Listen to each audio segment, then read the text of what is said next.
Cameras. Welcome to the One Foot In podcast. I'm filling in for your host, VJ. He's at 85%. He was day to day, but he made the start today. It's the One Foot In podcast where we take one foot in to the college football world. We talk ball. I'm one third of your podcast host. To my Oh, you're to your right, we yeah. got the 85% VJ, and then to his right, we got Slicks. Yo, W intro. W intro. So today we got ball to talk about. We're gonna talk about week three's matchups, the upsets, the games. Just highlight a couple of them games, and then we got week four later on in the podcast. We got a lot to talk about, fellas. So let's get right into it. We got the game we highlighted last week. Slicks questioned it, and rightly so, because you see the outcome. 38-14, Alabama, the Crimson Tide at number 19, beat Wisconsin. They were 2-0 at the time. VJ, what did you see from this game? What can we take from this game? I mean, from what I was able to watch, even though I was a little busy at the time, but from what I was able to watch, at least this game specifically, it showed that Bama has fight. They're not out the season. Obviously, that first L they took wasn't the best, but they're bouncing back, and Ty Simpson he's been doing it. So I can't say nothing more. I'm still questioning a little bit more of the Bama defense. I really don't know who's like that guy yet for that defense.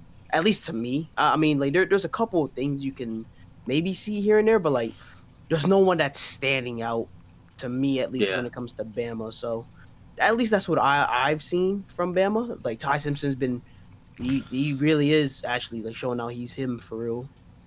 yeah, Um, Offense in general has been looking good.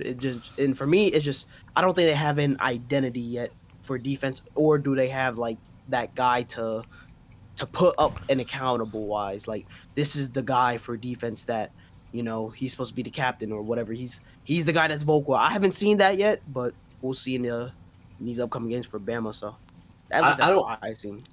I don't know about being that captain, but LT Overton was a guy. He could have went to the draft last year. He was a name that talked about in that first second round range, and he came back. And I'm thinking he's about to show something. And if you look at the stats, he had like one tackle, I think one sack. He definitely didn't set himself apart from the other side of the defense. But I kind of agree. There's no one that jumps out off the paper when you look at these stats or these games when you watch them. Yeah. Obviously, I'm trying to get my ball knowledge up. To be fair, this is definitely not the one game I was watching. I was definitely watching other games, the highlights. But from what I could see was Alabama was doing like I said. I questioned last week. I'm like, why is this a game that we shouldn't be watching out for? This should be a game that Alabama easily win. And it seems like this is Ryan Williams coming back after his injury, right? Well, air quote injury, right? Yep. Yeah. So Yep. I mean, I don't remember. I just make sure Yeah. because. Yeah. What's his stats? What's his stats looking like? Look at stats real quick. It looked like he came back 5 reception, 165 yards, and average 33, and he got 2 TDs coming back. That boy, Ryan Williams, is him. He came back and He's he 18 though. He's only 18. he's only 18. Can't forget about that. He's only 18. But yeah, like I said, I watched the highlight a little bit. I'm not gonna lie, I fell asleep. Alabama doing Alabama things. So Damn, I you fell didn't asleep during the game? During watching the highlights? during the highlights, bro. I'm like, well. Damn. Like I said, I was questioning. I'm like, bro, it's fucking Wisconsin, bro. It was like, is there something I'm missing here? So I already came in expecting like to be a snoozer to begin with. So and the fact that Wisconsin only scored at the later half too. Oh yeah, I was asleep by the time fucking Alabama scored 21, bro. It's like it's 21-0, bro. I'm asleep and it's the highlights, bro. So yeah, so I'm glad Ryan Williams is back. He's definitely that offense star right there. Yeah, there's a reason why he came back. 2 TDs, 5 receptions, 65 yards. So shout out to Ryan Williams. Hopefully he stay healthy and we see more from him into Yeah. the games. Shout out Wisconsin's Jaden Ballard. I think he transferred in. I don't know where. I don't think. I don't know where he transferred in. They said it on the thing when he caught it, but he had one catch for 41 yards, one touchdown. That was it. Damn. You can go to. You can click on that. I was about to click on it. Oh, okay. Shit. But shout out him. He was supposed to be like someone that does a little bit more. Go to stats. Oh, Oh, that's why. He was stuck in that log jam at Ohio State from Ohio. You know, had a transfer out and 6 receptions, 141, 2 touchdowns already this year. But yeah, he was kind of like supposed to be that guy for this team. But you know, Wisconsin's offense is always going to be their offense, but they rely heavily on the run game. You see, they couldn't get the run game started, and you can't rely on Danny O'Neal to throw that ball because that's just not gonna work, bro. Against Alabama, it wasn't really a competitive game. Like you said, they scored 7 points on the third, 7 points on the fourth. The game was already decided by halftime, it felt like. There was really no fighting Wisconsin in that first half. If there was, you know, they was making a lot of mistakes on offense and defense because Ryan Williams was dogging them out. And then in the third quarter, I think Wisconsin came out the gate and they got a punt return or a kick return off the halftime, and it was they scored, whoop-de-doo, and then Ryan Williams comes back and scores a touchdown right on the head top. So that was kind of like just a deciding factor at that point. You got lucky with a kick return, and then you gave up a touchdown right next drive. But yeah, the SEC still doesn't dominate the Big Ten. You face the little bros in Wisconsin. Try doing that against some real competition in the Big Ten. Yeah, it is what it is. Shout out to Ray Matthews. He knows what it is. Shit. A little change up with a little scenery too. I'm gonna switch it to Alabama. Shout out to Ryan Williams coming back. I forgot to change the background for our shit, but it's changed now. Shout out to Ty Simpson too. 24 for 29. He was having his way. I still question him when he's in the clutch, and you know a lot of things are not going his way, and it's a 3rd and 4th down. What can he do? This is a game where they dominated, obviously, from start to finish. But you know, I still got concerns on that aspect. But Ty Simpson's a talented quarterback. We all knew that. Just how far can he go with this Alabama team? But we can move on. We got a little SEC matchup with Vanderbilt. We got Vanderbilt. I know what happened. Vanderbilt, South Carolina. Vanderbilt, they came out swinging. They was ready to play ball. They was ready to play that SEC ball. And then in the second quarter, the worst happens for South Carolina. They was already down 14-7, and starting quarterback Lenore Sellers goes down to injury. I think it was a concussion. He didn't return to the game. Yeah. And as you see, that boy Luke Doty, I think his name wasn't getting it done. VJ, how you feel about this? Is it over for South Carolina? I won't say it's over, but hey, I want to lean more towards Vanderbilt. Honestly, a very big win for Vanderbilt. I mean, they returned basically what's his name, Diego Paiva, and dude, he's eating. I mean, I know I don't know if y'all saw, but Speed stopped in on Vanderbilt's facility, gave him a little pep talk. That shit must have worked somehow because these motherfuckers were eating. So I don't know what he did, but Vanderbilt looks solid. I'm really excited to see Vanderbilt versus Alabama again, even though it is kind of a little lopsided. But hey, we said that last year, and look what happened.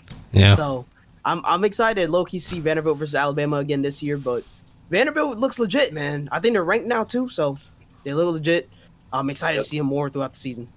Yeah. How about you, Rack? I mean, like I definitely watched this game, especially since it was a upset. So when I was watching the highlights, man, I didn't know Lenore's got injured. So when I was watching them, okay, 7-7 so far. It looked like it's gonna be a head-to-head game. Vanderbilt, it seemed like they came to play, and all of a sudden into the highlight, it looked like Lenore's got injured. I'm like, what happened? Wait a minute. That's the starting QB date. This like possibly like a Heisman candidate, right? So I'm like, well, hold on. Hopefully it's not too that bad injury, but it seemed like they're bringing in Luke Doty, whatever the fuck his name is.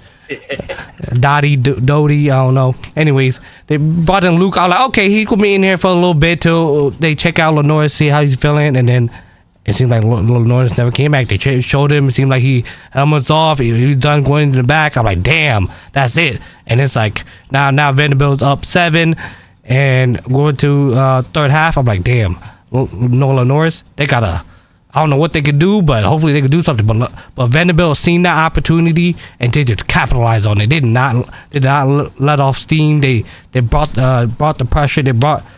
Honestly, they wanted this win. They seen the opportunity and they took it. So shout out to Vanderbilt, and obviously, like I said, this is honestly high hope for Vanderbilt. I'm not gonna lie. Vanderbilt's always that SEC team that even though I wasn't watching all these other games, some way somehow I'm always hearing Vanderbilt upset at Alabama, upset at somebody. It's like Vanderbilt just that team, bro. I don't know. It just they got something cooking over there. So yeah, that's all I got to say about that.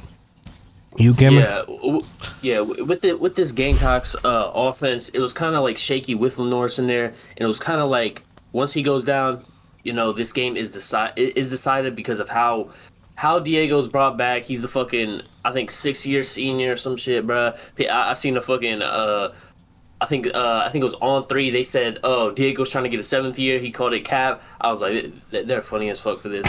But Diego himself, he's like that Superman wearing that cape for this Vanderbilt team. When he's in the game, they're ready to play ball, and he's got everybody behind him. The whole country roots for this team because Vanderbilt's one of them little dogs in the SEC. Why are they even in here when it comes to football? And last year and this year now, they're coming in and he's flying in there. Diego's that guy. We knew it. And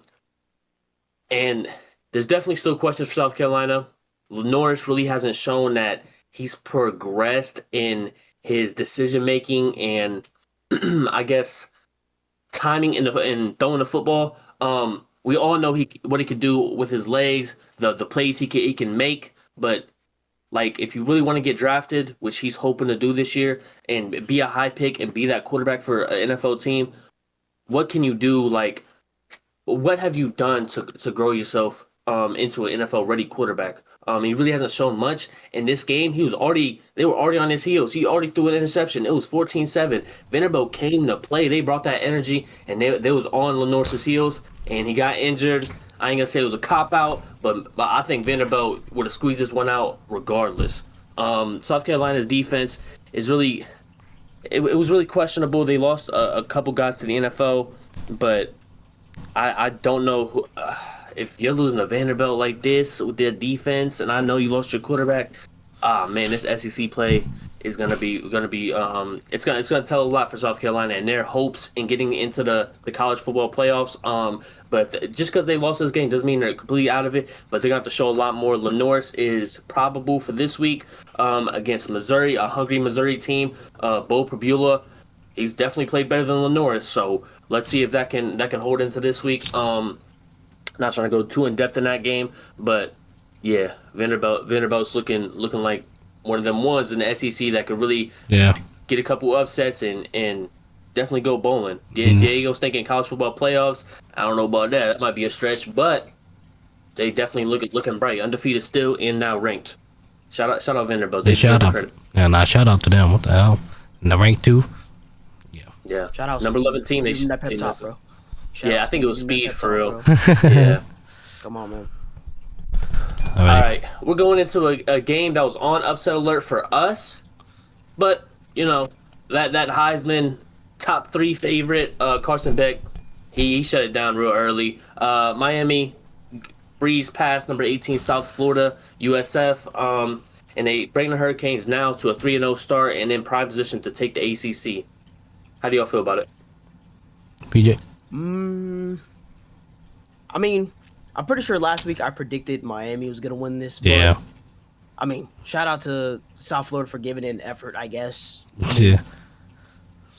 Overall, though, Miami, I mean, their pathway is damn near clear. I mean, I'd say the real only heavy comp at this rate is Florida State. We saw what happened to Clemson. So, that, in my opinion, that's the real heavy comp. So, definitely one thing to look out for, but Miami definitely looks legit, man. That's all I can say. They look legit. Carson Beck got a second fucking career revival in college football, so happy to see that for him. But yeah, definitely excited for Miami. Yeah, so like I said, I'm trying to get my ball knowledge up a little bit. It's kind of hard with Miami, honestly.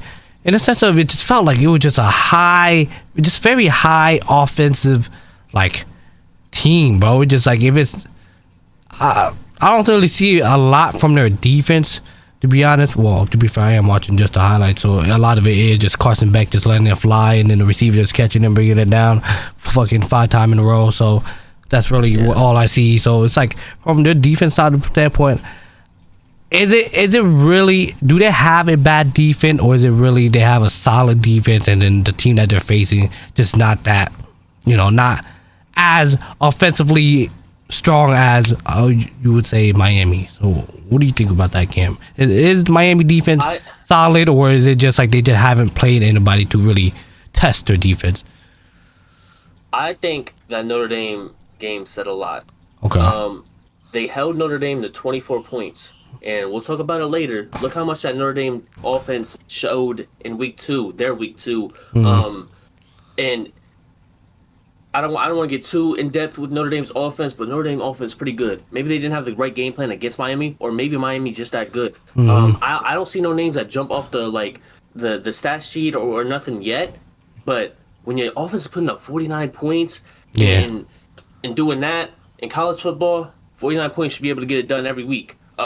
Depending on how, but this Miami team is kind of like the same thing with Cam Ward last year. This man Cam Ward was in shootouts every single week. It felt like this dude was having to just drop back and sling it, and that's what he was just known for. And the reason he went number 1 was because he can make the deep throws. We just need to hit the check down sometimes, because sometimes he passed up the check down, man, my man's open down there. Fuck it, and I throw for 40 yards. That's a 40-yard play instead of a first down. Which, hey, the throw is good, the catch is good, so why are we complaining? Right. But this Carson Beck led team now, it's not like shootouts every single week. It's not like I gotta go to fucking the Cow Golden Bears. I gotta go to Cow and fucking put up 50 and 40 and try to get a shootout with Cow. Cow was not a good team to be doing that with. But I think the Miami defense is definitely better than last year. A lot of returning players, but I think we're definitely gonna. It's not really gonna get tested in the ACC, but Miami should be able to win out the ACC. I want to see that Florida State matchup in the ACC, or if Clemson can bounce back, and Florida State might have to crumble. They might have to rely on a couple other teams to crumble too. But I really want to see this Miami team go up against another good opponent, because Notre Dame's a good opponent. But I think a lot of that came with Jeremiah Love not getting the ball, maybe because Miami's defense was so good. I don't know. But I don't know. Maybe I'm talking in circles. Like, I feel like this Miami team just needs more tests. I don't think USF holding them to 12 points. It's whoop-de-doo, bro. It is what it is. It's USF, bro. Shout out Byron Brown, bro. He was doing his thing, but kind of like, this right here was like the showstopper. Hey, bro, come back down to reality. You're not the big dogs in Florida. You beat that DJ Lagway team. You beat the fucking, what's it called? Like, we need to chill it out. But shout out USF. They were ranked this week. They got their respect.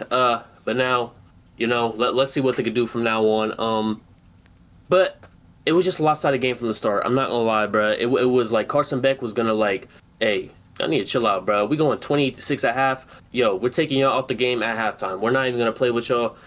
This is no upset alert. Don't even turn on this game if you're not a fan of either one of these teams. And that's just what it was. Carson Beck's still looking like that guy. He's looking perfect out there. Like, I'm not gonna lie, bro. No glaze shit. Like, I don't know what it is with Georgia last year. Maybe it was a him thing. Maybe it was the injuries. But bro, we thought he was gonna have a problem with his elbow this year. What type of Carson Beck were we gonna get? And now we looking at it. It's 23 for 28, 340, 3 touchdowns. Don't look at the 2 interceptions. But bro, in that run game, look at Mark Fletcher, bro. 16 carries, 120 yards. Yo, I just like Malachi Tony, bro. Malachi Tony was I ain't gonna lie, bro. When you got someone like Carson Beck just placing that ball right where they needed to be, bro. Like, there's a couple throws that could have been better, but I'm not nitpicking, bro. We went 49-12. Shout out Carson Beck, deserve that nod. And should definitely be top 3 in Heisman. Like, he knocked off 2 ranked teams. How many other quarterbacks can say that in college football and look good doing it?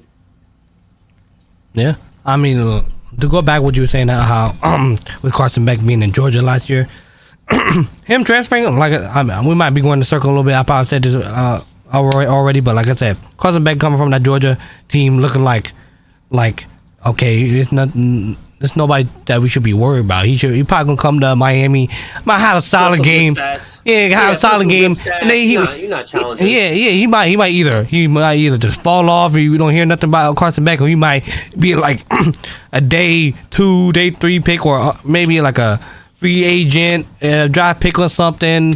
You know, maybe practice squad quarterback, possibly on the Cleveland Browns or something. But all of a sudden, here we are, week 3. He's over here throwing for, like you said, had 28 attempts, 23 completed, 340 yards.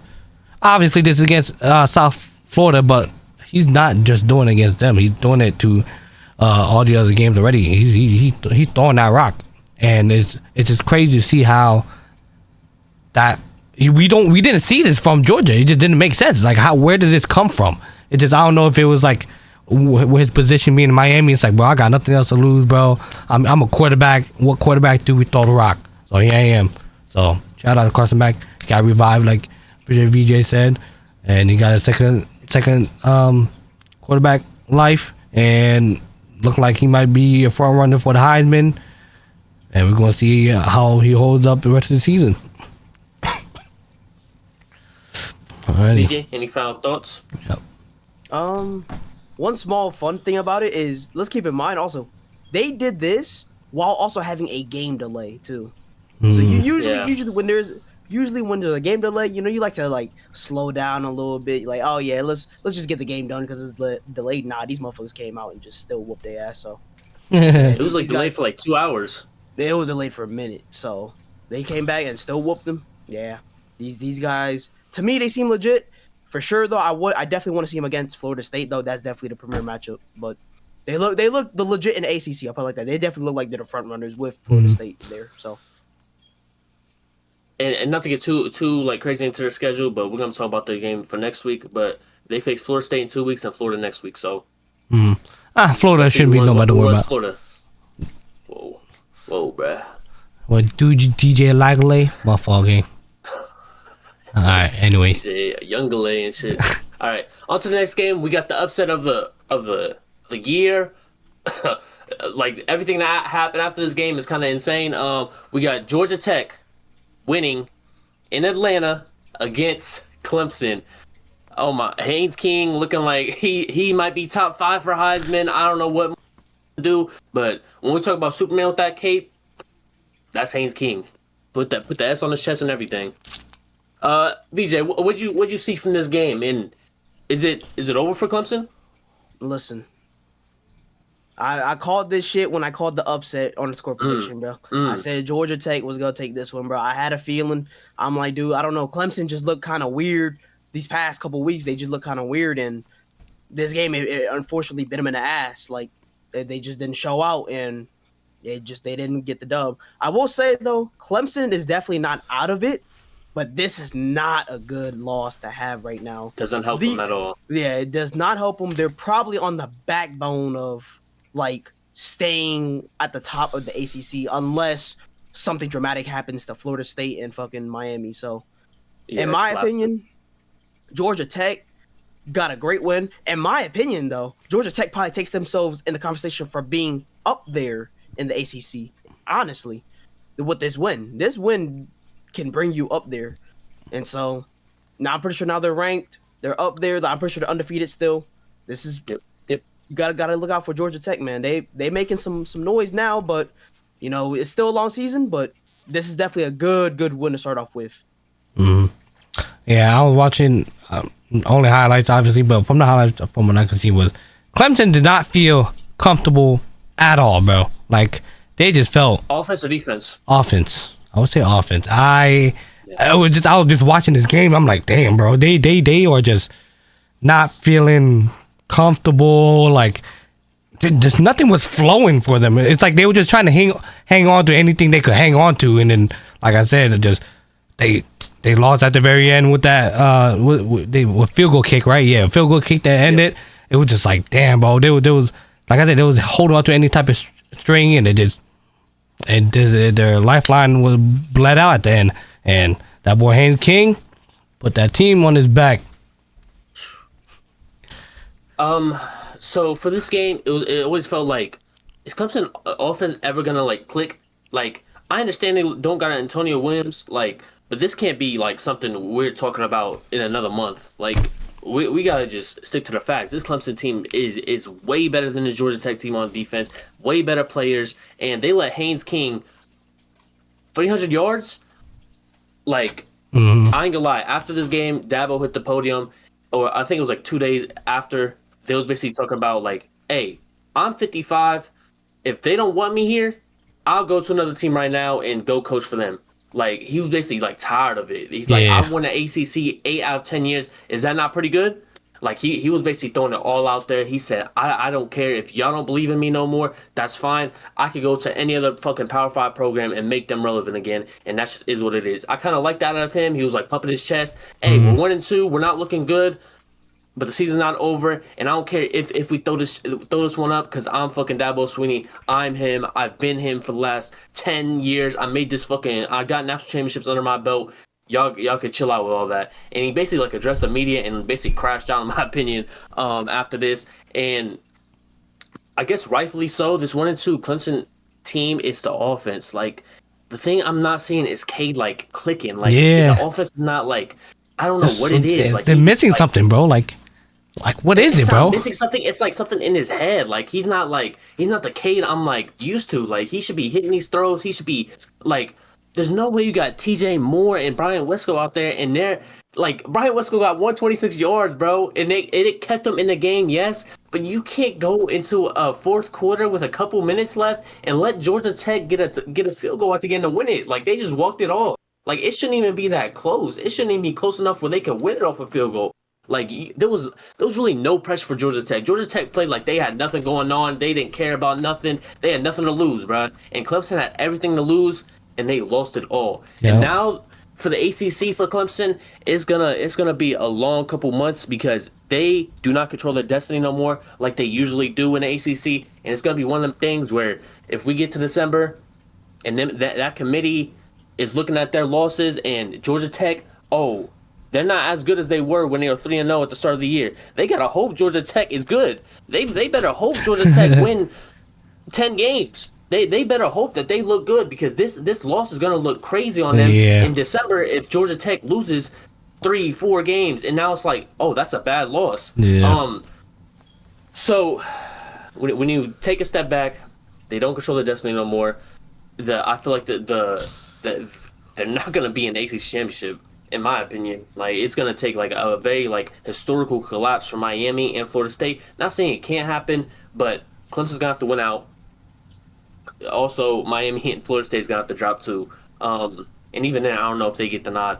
But you need one of them to drop too. But also Georgia Tech needs to drop too. You know. But for Georgia Tech, the bright side is you just beat Clemson. The downside is Haynes King can't be Superman every game, and he had 100 yards on the ground with 25 carries, 20 for 28 passing with 211. But I just don't see a world where this team can go into November and December and Haynes King could just keep fucking putting on the Superman cape and keep carrying this team. It's going to be very difficult for them. Shout out the kicker for hitting that field goal. I think it was like a 55-yarder or something like that. It wasn't an easy kick at all. Nope. I'm not trying to downplay that shit at all, but bro, shout out them, bro. They kept everything close, and then just went off that. We're not doing anything else. We're not giving them another chance. We just got to do what we got to do, what we can control, and we can get that kick perfect. Shout out them. Shout out them, man. W. Where are they ranked right now? I think they're like 18th. Georgia Tech. Yeah, they're 18th. Yeah. Nope. Yeah, shout out them, man. Deserving. Very deserving. Very. All right, now we got another matchup that caught my eye when I watched the highlights. We got Ole Miss beating Arkansas 41-35. In this game, the whole thing for me is Austin Simmons was out, Trinidad Chambliss came in, and Trinidad, I think they're gonna have a lot of. Austin Simmons is back this week, but if Austin Simmons struggles, I think they're gonna have a real thing to like ponder on, either in the second half if it's close, and or next week afterwards. Because Trinidad looked so seamless out there. He looked like the guy for them. If you just threw on this game, I'm like, oh my God, Ole Miss's starting quarterback is crazy. He's gonna go crazy this year. Oh, he's the backup? I didn't know that. Like, Austin Simmons definitely got something on his heels right now. But I trust in Austin Simmons. But I think for Ole Miss this year, this was their best game, even though it wasn't close because the defense. Trinidad looked like that guy on the field. What did y'all see from it? I honestly did not watch it, so this is honestly like news to me because obviously I'm pretty sure we talked about Ole Miss before, and like I said, you highlighted it was Austin Simmons. So me hearing this Trinidad guy, this is now like, and this was the guy sitting behind Austin Simmons. Ooh, now there's something for me to like look forward to, see how Ole Miss turned out. They ranked, at least when they played Arkansas, they were ranked number 17. Let me see. Let me click their thing to see if that updated or not. Ranked 13. So obviously they rise that ranking. I mean, they got. Would you say Austin Simmons coming back this week or no? Yep, he's coming back. Ooh. Yeah, yep. Ooh, I was about to say. We're gonna see how. Ooh, I don't know how they're gonna pull. If Austin Simmons not looking good, that maybe first few drives, do you think they pull him out and just get Trinidad to run? I don't think they do. Okay, they wait till halftime. It's Tulane though. It's Tulane though. They're 3-0. They just beat Duke. So I don't know. If they struggle against Tulane, it's kind of one of the things where it's like, you gonna have to go to practice and you gonna have to just sling it out, bro, because they got LSU the week after. Ooh. So you better hope Austin Simmons finds a rhythm in that game, or maybe you throw. I don't know. I hate 2 QB packages. I'm not saying they should do that at all. But I'm seeing a lot of Ole Miss fans, a lot of people getting behind Trinidad. They really liked the way he played last week, and rightfully so. Trinidad is a senior. Austin's a sophomore. So yeah, I think Trinidad, he transferred in from like a non-Power 5 school. I forget exactly where he was from, but he was one of them guys that I think they brought in 3 QBs in the transfer portal last year, and people were questioning that. Like, why are you so worried about QB? This is why. Oh wow. Okay. VJ, what do you see for the future? I guess in Arkansas and in Ole Miss. I mean, I did not watch this game one bit, but I can only speak from Ole Miss. I've at least watched some Ole Miss stuff, and hearing this is like very interesting. Because having a QB like battle this, I was honestly this late is actually kind of interesting. You're hitting SEC play now, literally. So it's gonna get pretty rough. Like, well, I mean, we're recording this on the 18th, bro. Recording streaming on the 18th, and like, dude, now they're gonna play in a couple days. Dude, I don't know. QB battle this late. I don't want to. I want to say QB battle because Austin Simmons is still the guy that's still behind him. But I just think it's going to be a battle if he struggles. Like, he's going to have to, like, I think, where did they struggle in? What was the first game of the season for Ole Miss? It was, hang on. Second game, Kentucky. They kind of struggled against Kentucky in Lexington. And it was one of them, like, things where it's like, Austin Simmons is kind of like, it was one of them environments where it was like, he's a sophomore, is he ready for the shine? But if you got a senior ready to sling it, and we're about to hit SEC play, I don't know.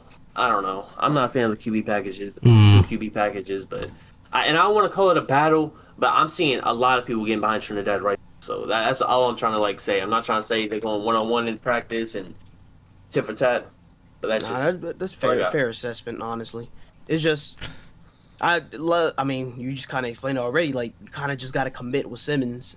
Like, you started with them, you got to commit with them, in my opinion. And we're already late in for a quote unquote QB battle. So unless he shows otherwise, yeah, for sure. Yeah, he's not unless he's just literally start shitting the bed. Then it's like, yeah, honestly, I give Trinidad a chance, but like as of right now, it's like you just got to commit with Simmons. And to be fair, he hasn't been performing like to where he needs to be like that. But if Trinidad's doing better than what he's expected, and it's like it's Simmons. I won't say he's doing bad, but there is a little inconsistencies at times, especially with some of his picks. Yep. Like you said, there might be a little bit of talks about it, so I can see it. And shout out Taylor Green over there, man. He's kind of like that guy over there, bro. 100 yards off the ground, bro. Like Taylor Green was a name, but it's like you hear Arkansas, you hear SEC. It's what are you gonna do with that team? But he kept it very close.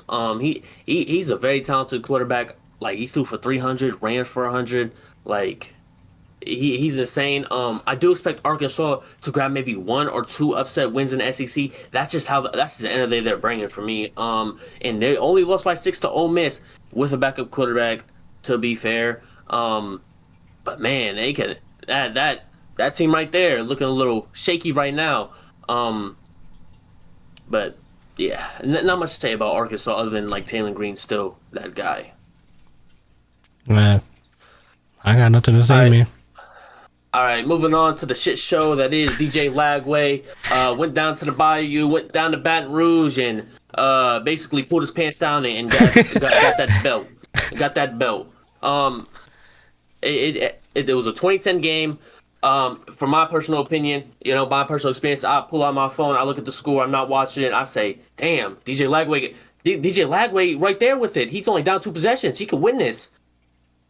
I didn't look at the box score at that time, so I really thought it was a good game. But yeah, I'm not trying to say too much right now. Y'all can take it away. I mean, shit. I mean, start off LSU. To be honest, not the best of performance for them either. Not the best performance. Like honestly, with the results that they were given, with 5 interceptions, like they got 5 interceptions, dude. That's realistically, if you get an interception, that should be a touchdown most of the time, given the capability of it. That should at most that's what 35 points, including the extra point. They only got 20. I don't know. There might be a little bit of question marks for LSU in terms of what the result you got to produce more on offenses when you're capitalizing on these turnovers and stuff. To go to Florida side, DJ Uiagalelei just didn't look the best. That's not his name. That's his name. That's his name.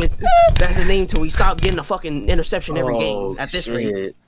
I think DJ Uiagalelei gotta relax, step in, get back into form or something. He's 5-star, bro. He was a 5-star, highly touted. Now he's just like top 5 quarterback. He was like a top 5 quarterback for that class. Dude, he was insane. So I don't know what's going on. It don't get easier for Florida. I hope they can fix something. Now, I don't know if it's just him. It might be. I pray it's not him. But the stuff I've seen, it's not looking good. We can't really blame it on the staff. So DJ Uiagalelei got to get that fixed. LSU, I gotta see a little bit more. Like, I gotta see more consistency because, like I said, you can't just get 5 picks and only score 20 points. Yeah. Total. That's insane. 5 picks to a whole different 5 picks to Georgia. Georgia's probably scoring 30 plus easily. So that I gotta see more from LSU, but it is overall though a good win. It's just LSU's defense definitely kind of basically stepped up and did they shit. LSU's offense, I gotta see more. I gotta see more from them. So that's all I gotta say. Yeah, I was watching this highlight game, bro. It was definitely, bro. I was like, dude. What the hell is DJ doing, bro? Like, he's over here throwing the ball across his body, and it's just like, is he trying to throw it out, or was he really trying to make a play there? Like, what are we doing, right? And then I think there was a pass down the middle where you try to make it, and the freaking safety just jumped on it. Like, what are we doing here? Like, I don't know if he. I'm not gonna lie. It's like the more I think about it, the more it confuses me. It's like, do they not have a second string quarterback? I don't know. I think that they would have had a better chance to grab somebody out the stands and have them drop back on. Like, bro, I was so confused. I'm like, dude. Billy Napier needs to coach his football team. Yeah. You need to take him out when he throws fucking 3 interceptions. 3, bro. You let him throw 4?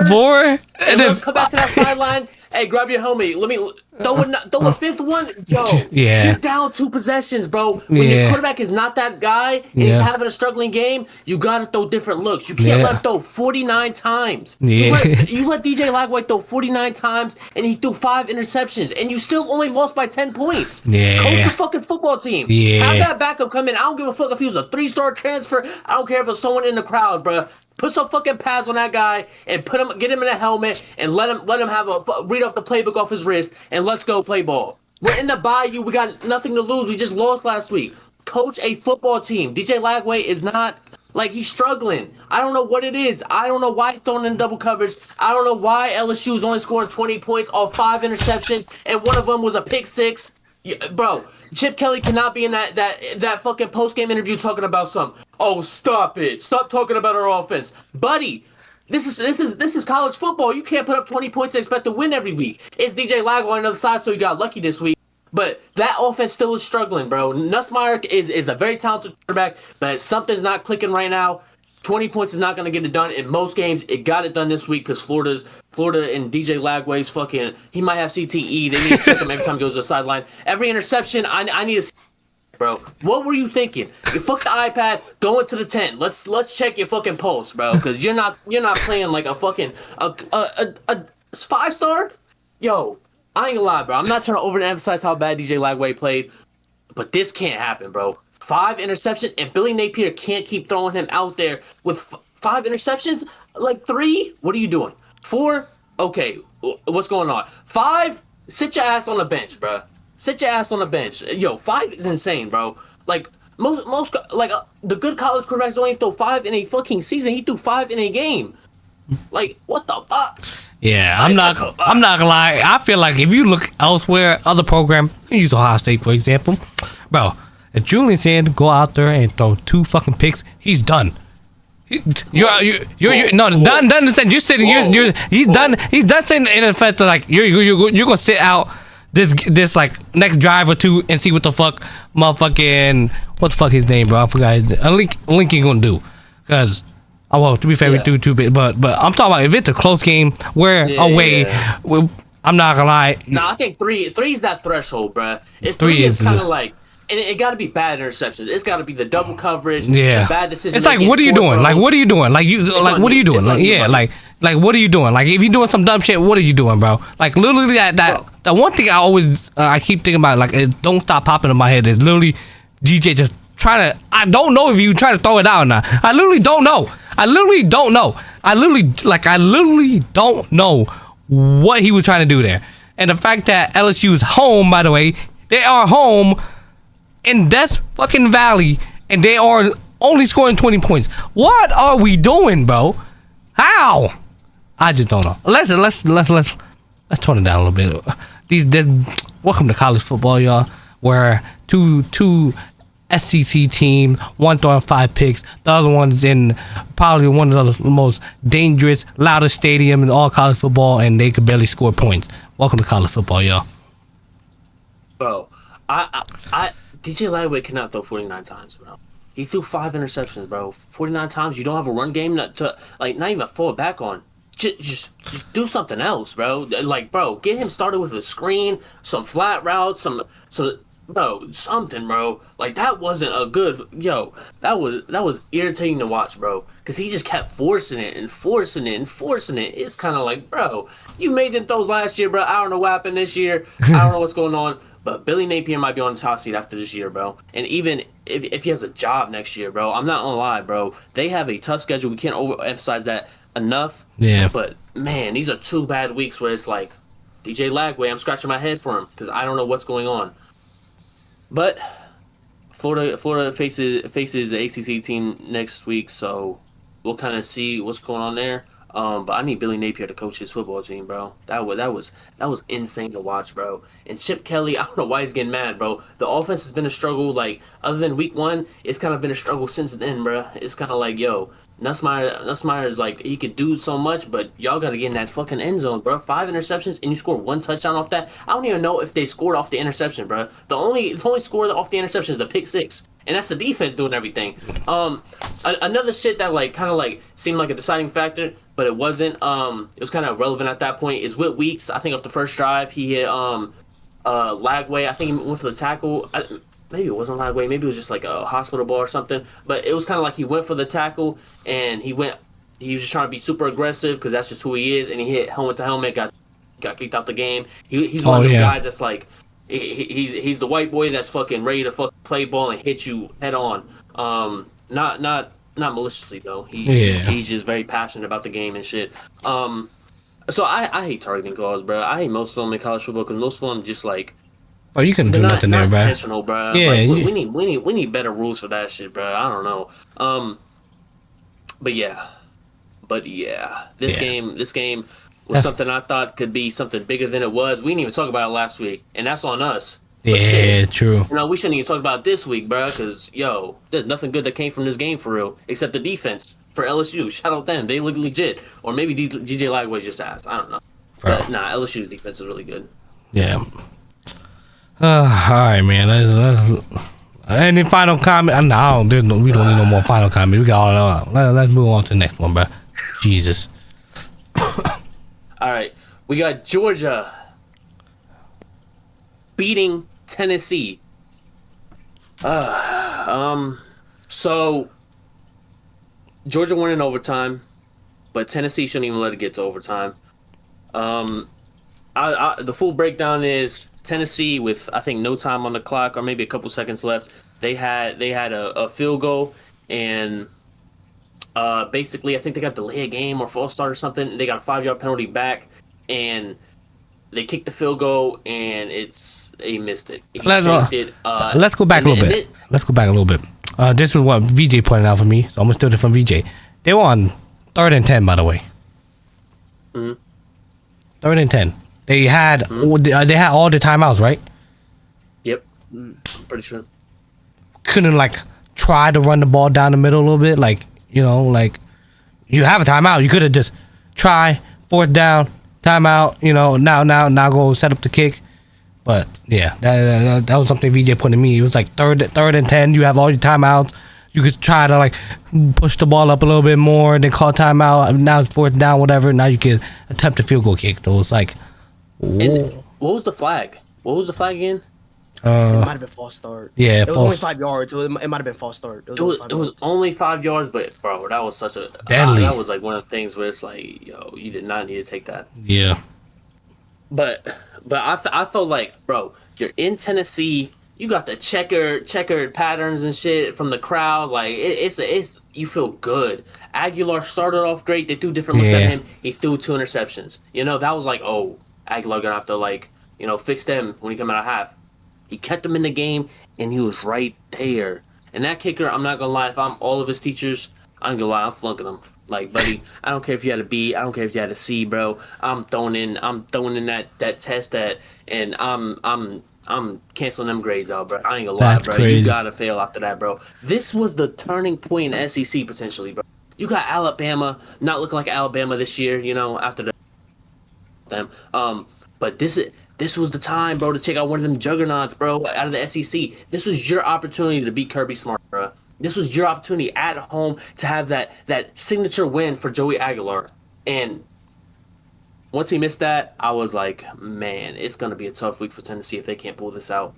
And they were unable to. Gunnar Stockton, he looked like that guy. Early, it really was early it felt like, oh, Joey's just on fire, bro. The defense got to figure that out because Gunner's still trying to keep him in the game and stuff. But it was one of them signature wins that, oh, do we got another big dog in the SEC that's willing to take that jump? This was the game where they could have took that jump. Quick comment. Missed opportunity. In overtime, the kicker for Tennessee proceeds to kick damn near the same distance, by the way, he made it, by the way. Easy. That was crazy. Now, so it was I know you wish you could have done that a couple minutes ago. Yeah, too late, buddy. But yeah, you continue on, but he's still failing. I'm making them calls to them professors, bro. You better not show your face this weekend. I better not see you with your book bag, bro. You're gonna get that nerd treatment, smacking your fucking books out your hand. Go home, bro. VJ, what can we take from this game? What did you take from this game, dude? When you talking about breakdown, I should have stopped you right there because Tennessee fucking broke down bad. That shit was not good. Tennessee, they had at the start, crazy start. They were up 21-7, I think, at a time. Yeah, it was insane. Yeah. Bro. Looking unstoppable. Then, but then Georgia came back in. It's okay, whatever. It's football, shit happens. Right. It ends up being a nice little duke out. But then they end up doing a perfect end of game drive, 4th quarter. They're driving down the field perfect, getting yards. When Rackle just said 3 timeouts. They were in their field position 3 timeouts. You could still get something. Don't I don't get why some of these programs. I get the understanding of trust your kicker, but why don't you just Make just it easier a do little bit. more, like try do it, make it easier, do more, play like you're still down, in my opinion. Just because this is different levels of opposition that if you beat, this is gonna take you. This is like in the NFL beating Kansas City. You're gonna feel a whole different type of way. You're like, yo, this is big. Not hey. We can speak on that maybe later. Philadelphia. But overall, though, it's still such a big momentum swing to have such a big step on one of these giant teams. The fact that you have the advantage, and like, there's literally no way this is not perfect for you. You have 3 timeouts. You're on their side. All you need, realistically, you get 1 yard, you're happy. 1 yard is better than no yard. Something, bro. You got 3 timeouts. What do you got to lose?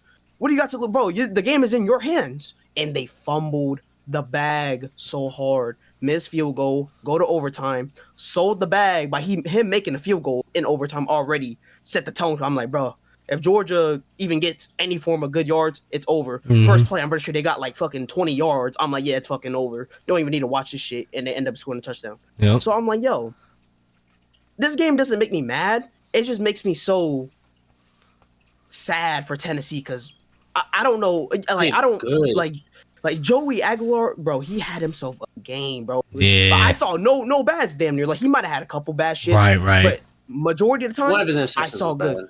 bad. But I saw majority of good though. It's like, bro, he stood himself out. He made himself literally like, okay, he's here for college football. He's here to play. He's here to make a name for himself. And his team damn near failed. I don't know. His kicker definitely did not help him.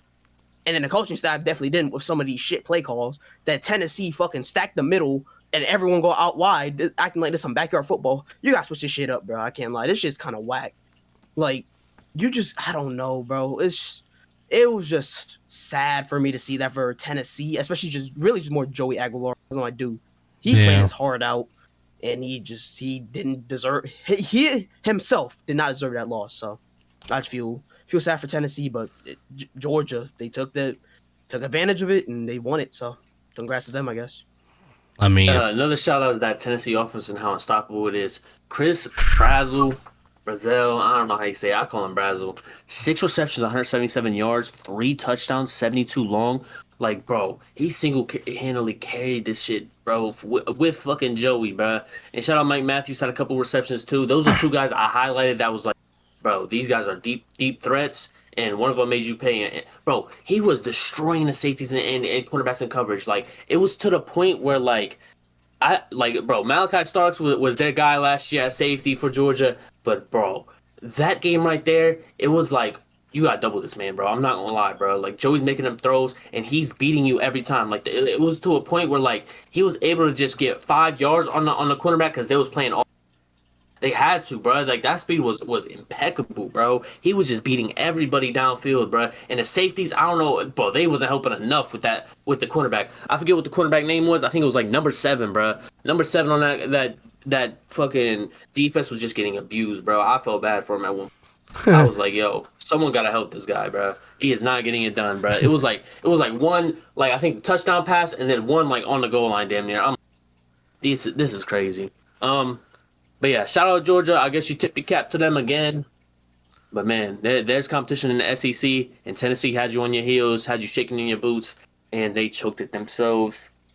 But Gunnar Stockton looked like that guy out there. I'm not gonna lie. He played very consistent. He not many mistakes, a couple, but that just comes with being a quarterback. He played a lot better than I thought he would. And he kept Georgia in the game enough to where one mistake or he was knocking on that door for the lead every time.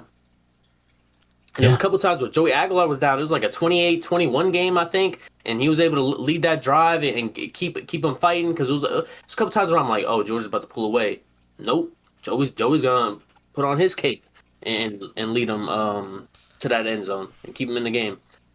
But these are 2 guys these are 2 teams that they should be in them conversations at the end of the year. So hopefully we get another matchup like that or something similar. But this was a classic. This was the best college football game for about 3 hours.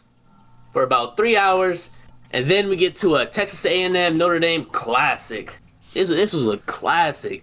I went to this game. I was very high on that offense for Texas A&M, Marcel Reed, Mario Craver leading the FBS in yards, and Casey Concepcion, I don't know how people say it, but he was a guy that was very what was loved by the NIL deal. I think he reported like 1 point something $million to catch that football for Marcel Reed. Marcel Reed was their quarterback last year. He kind of had to win the spot a little bit. But he came back with a vengeance. He played well. That offense for Notre Dame played superb.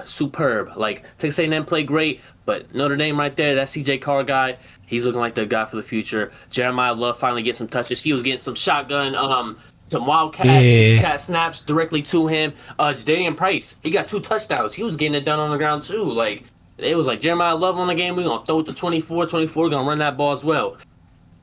So shout out both offenses. There wasn't a lot of much defense played. I'm not gonna lie, bro. But Texas A&M was able to squeeze that out at the end. What did you see, VJ? How do you feel about this game? It definitely was a fucking shootout. I definitely like how Notre Dame was able to incorporate Jeremiah Love. They definitely emphasized that a little bit more because a lot more than week one. Because I mean they had to. I mean he technically is your best player by the standpoint, but CJ Carr definitely showed out. Shout out to Tyler Buckner for dropping the fucking extra point to kick to make it 41-41 for Notre Dame. Shout out to Tyler Buckner, you know what I mean? They panned the camera like 20 times to him after that missed extra point. That shit was crazy. He made TV, I guess. I mean, you can say that. We get it, bro. We get it. He shanked it, bro. I mean, I feel bad for him. Like, I feel bad for him, bro. I feel bad because like bro, every time Tyler Buckner, I'm like, damn, yeah, bro. They ain't letting it go, and to A&M end up pulling some miracle drive, getting the touchdown. So, honestly, it was a good showcasing on offense for both teams. Defensively, I mean, they had goods, but they had bads majority of the time. Also, it was a back and forth, pretty heavy. But I mean, A&M just clutched up damn near. So that's all I got to really say. I mean, shit was just a fucking bang out. Shout out Tyler Buckner. That's it. Boom. Yeah, just it was just it's just one of those games, bro. It's just like it was like a must win for Notre Dame, and obviously they did not win, bro. And then for A&M, it was a game they needed to win to look good and strong, and they did, bro. And they barely won out by 1 point due to freaking that missed kick, bro. That man. If that just kicked it would have went in, bro. Who knows where it would have went. But man, Notre Dame 0-2. What do they do now? That is the question. I don't. Man, it's just like what do they do now? What do you just gotta win out? You don't got a championship to play for because you're not in a conference. You gotta win out and just hope a lot of other teams lose. A 2-loss team that has no conference championship. You start out 0-2. It's gonna be a wild ride for them, but a lot of people are not gonna be talking about them for a couple months. We might touch on them here and there, but it's win out or go home. It's win out or go home. If you want to fight for a bowl game, you're not going to a New Year's Six bowl. Yeah, if I feel like these games that Notre Dame is gonna play, if it's not 70-0, 73 these next couple weeks, I don't know if there's anything to look forward to for Notre Dame. Due to what you just said, they're not in the conference, bro. They got win out, and it's like for us to even like look their way, being just going from last year being in the national championship to starting 0-2 your next season. It's like, what do you got left, bro? You lost twice already, bro. So, and it's like if they don't win by like a very big margin to like catch the viewers' eyes, bro, nobody's gonna be watching them unless you go there or you love Notre Dame, bro. It's like y'all got nothing left for y'all besides win out, and y'all better win out by a big margin to even like at least y'all beat. Let me just do it there, but at least y'all beat. They don't got a bad schedule. At least y'all beat USC by 58. It's like okay. And that's their only ranked opponent. Exactly, and that's who knows if USC will even be ranked by then. Be good. Yeah. So they got a lot of wishing, hoping other teams throughout the season become ranked, mainly USC. A lot of praying, and hopefully they. A lot of. Damn, like It sucks to be a Notre Dame fan right now. I'm not gonna lie, bro. Your hope is very dim. But shout out A&M. I'm not gonna lie, they came out of nowhere for me. Like this, A&M was not a team for me to be looking out for. But they're doing their thing, bro. So we'll see how they go through the rest of the season. Back to the game. It was Marcel Reed. He's a I think redshirt sophomore. He got the nod last year. You know, he had a win out position. I think it was Connor Wegman that was on that team last year, and it was kind of like I think he either got injured or just poor play. I don't know. But Texas A&M was a team that won a lot of games last year, bro. And it goes under it gets swept under the rug because they lost the last four. But they lost to the big dogs and they lost that bowl game. But Marcel Reed, he's him. He is him. This offense is very dynamic, bro. 20 carries for 81 yards for Le'Veon Moss, 3 touchdowns. Like they relied on that run game a lot, and defense. The point of emphasis for me was they wasn't getting to Marcel Reed at all, bro. They was just letting him play his game. And Marcel Reed is a guy that he can run that ball. He had 37 yards on the ground. He is he could do that to you. So if you don't get pressure, and this Notre Dame defense is known for like being one of them ones, and I did not see that Saturday. But where Notre Dame goes from here, like you said, they only have one ranked opponent right now on their schedule, and they should be ranked at that point, hopefully.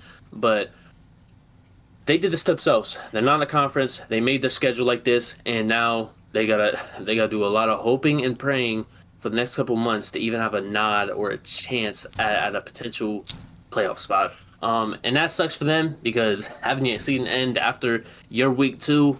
It's kind of unfortunate, but they got Jeremiah Love, the best running back in the country, coming into the season. It was very fun to watch that offense play. So at least the fans got that to look into. I don't know how many games are gonna be, very. They better stat pad my man Jeremiah Love just so that at least y'all end of the season with a Heisman, or at least a Heisman candidate. You better start stat padding something, cause shit. Yeah, but at least CJ Carr's still young. Still young, so this could be like a development year for him, and maybe they're ready to rock out next year. There's going to be a lot of Jeremiah Love next year. But yeah, I think Notre Dame could have the 2 best backs in the country off that game. Like Jadaeon Price was really him on the field. And shout out them. This is the best college football game I've seen this year. So much offense played, no defense played. I was happy with this outcome. And like I said, bro, the Georgia Tennessee game was good to me. And then 3 hours later, I get this class. And this was a game that was played last year that A&M lost to. And it looks like they took that and they was ready to ball out this year. They read up on some transfer wide receivers. I can't emphasize enough Mario Craver. That 86 long play, if you haven't seen it, you need to watch that. He did a spin move, broke out of 2 tackles, and was just off to the races. He leads the FBS in receiving yards. He was a guy that was at Mississippi State last year, and that was a dumpster fire over there. He jumped over to Texas A&M. He isn't even the most paid on his team at the receiver position. Shout out KC. He was there too.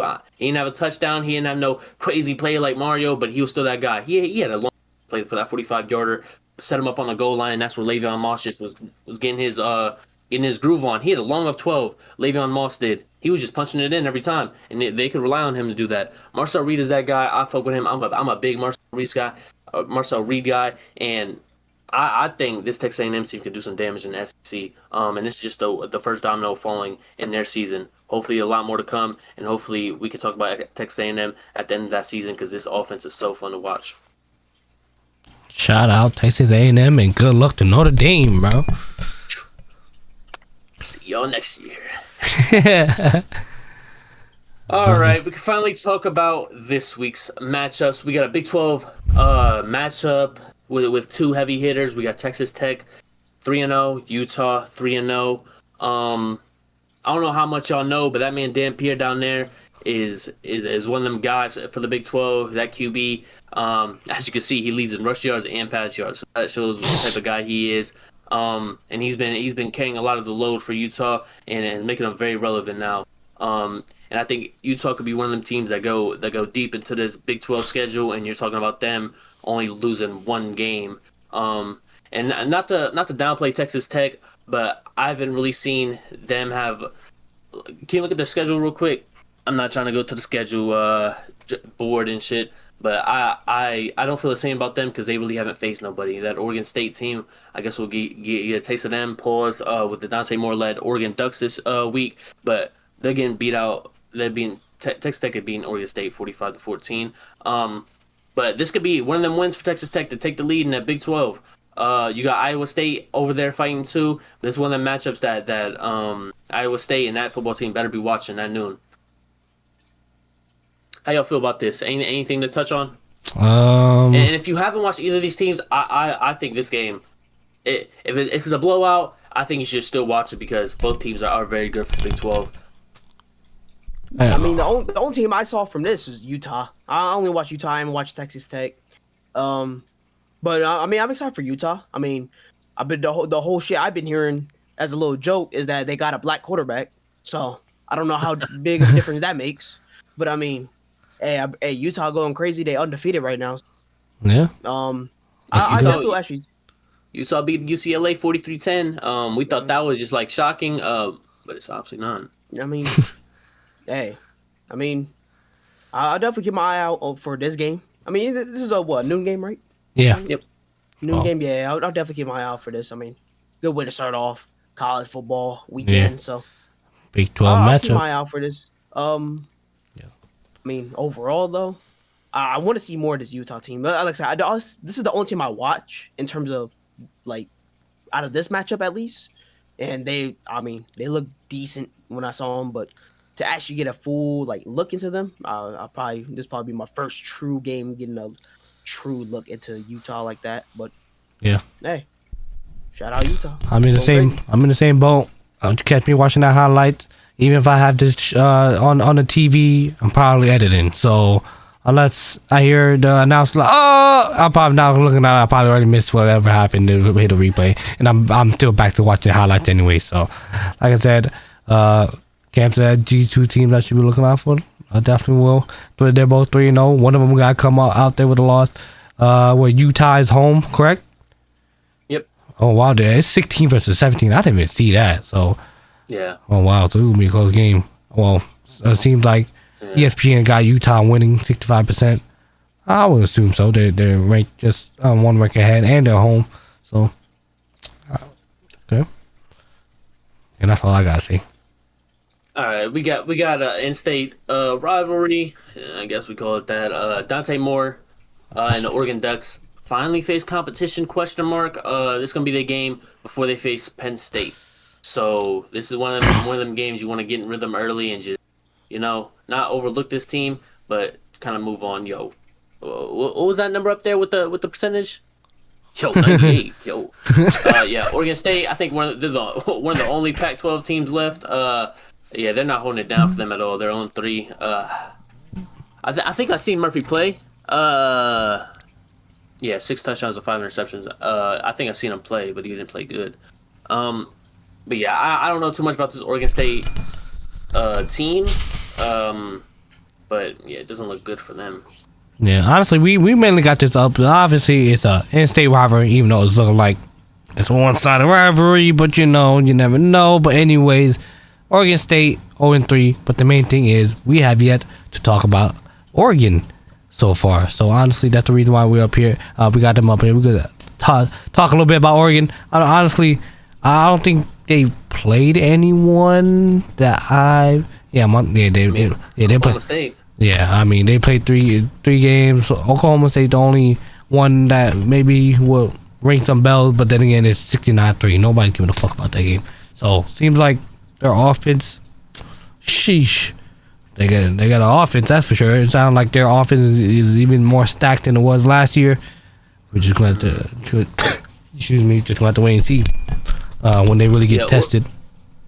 Yeah, Oregon's pretty hyped this year. I've seen a lot of big time people talk about how this team is better. Dante Moore's the best quarterback Oregon's had in the last 3 quarterbacks they've had, type thing.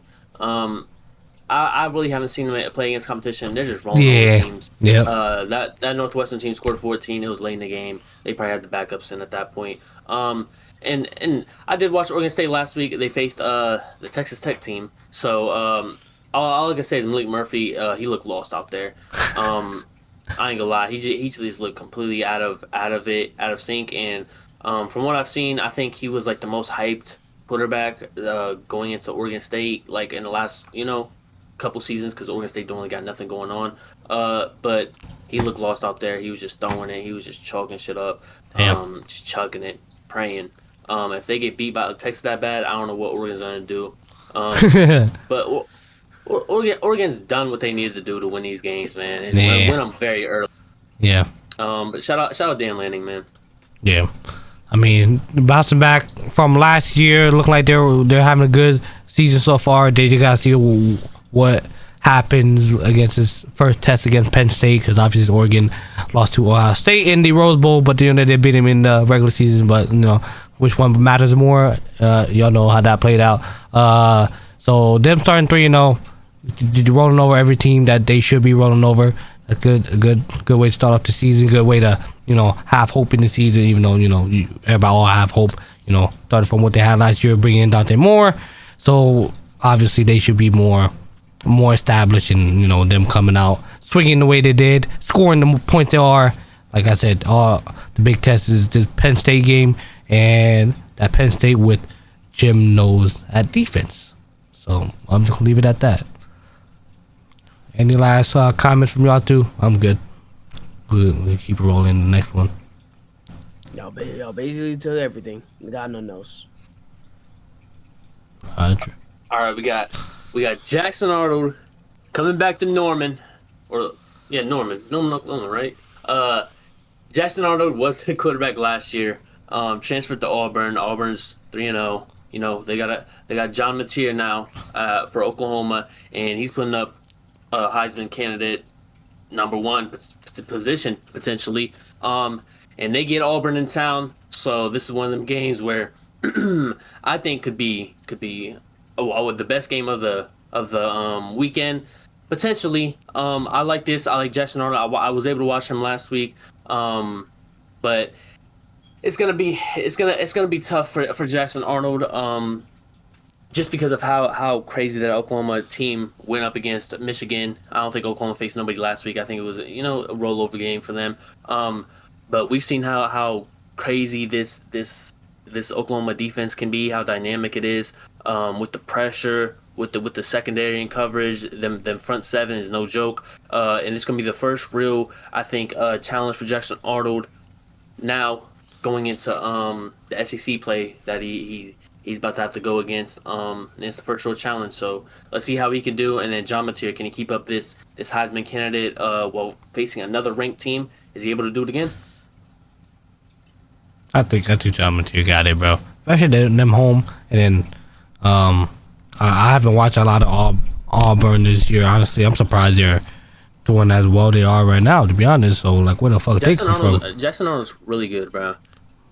All right. Currently 3-0, 20 ranked on 2. I mean, they haven't played nobody. Oh, I mean, they about to get tossed in the gauntlet in a few after this. Oklahoma, then A&M, then Georgia, then Missouri. Yeah, welcome to the SEC, y'all.